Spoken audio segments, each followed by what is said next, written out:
წინადადებას დავიწყებ ბატონო თენგიზ და თქვენ რო დაასრულოთ. თქვენ წინადადებას. ლობანოვსკი მეძახის და მეუბნება. მარადონა უნდა დაიჭირო. ორდასაჯარი იყო.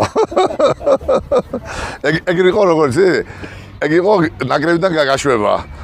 ეგ მე მაგალითად ესე მეგონა რა, როდესაც ეგ მეძახის ბესკო იყო.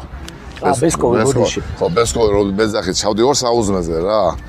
დილით და თენგიზ 1 წუთით და მივედი და მეუნება შენი თორჯენ ჯელზას მარადონო მეთქი შენი და 22 რაღა მიამერჯე და გაგონილი მქონდა ბესკოს არევასება ქართველებიო რა მაგრამ მე კარგად მიყურე და ვიცი და მეთქი ალბათ მოვიდა ჩემი დროც ხარ და მეთქი რომ ნაკრებიდან გაშვება უნდა სხვა ზვაციფიქრე სხვა ვერ მოვიდა თავში რა იმიტომ რომ იმით დაჭერა არ არსებობს მარადონო დაჭერა არ არსებობს რა იმათ თუ ესვრით რომ ვერ დაიჭერდი რა თან მაშინ ახალი ის იყო დაწყებული და დაფრინავდა კაცო რა ხო და იმის ეხა ველოდები როდის მოვა თამაში და ეს ბოლო თამაში და მედივარ დამთავრდა ნაკრები ჩალაგებული ხო ხო ნაკრები მაგრამ ჩემ და საავადმყოფოდ რაღაცა თუცე ვეთამაშე რა იმას გავაკეთე ჩემი მაშინ ჯერ შიში ვიყავი ბიჭო არა ეს გავიფრე ჯერ მეჭამა საჭმელი მე გეთქვა მაგით ლუკ მაგარ გადაგ ხო მაგას როგორ რა საჭმელია საჭმელი ხო და მოვიდე მეთქი რომ მოვიდეს ეს არ გადიოდა დრო რო თქი მოვიდეს და შევერკინო მეთქი რა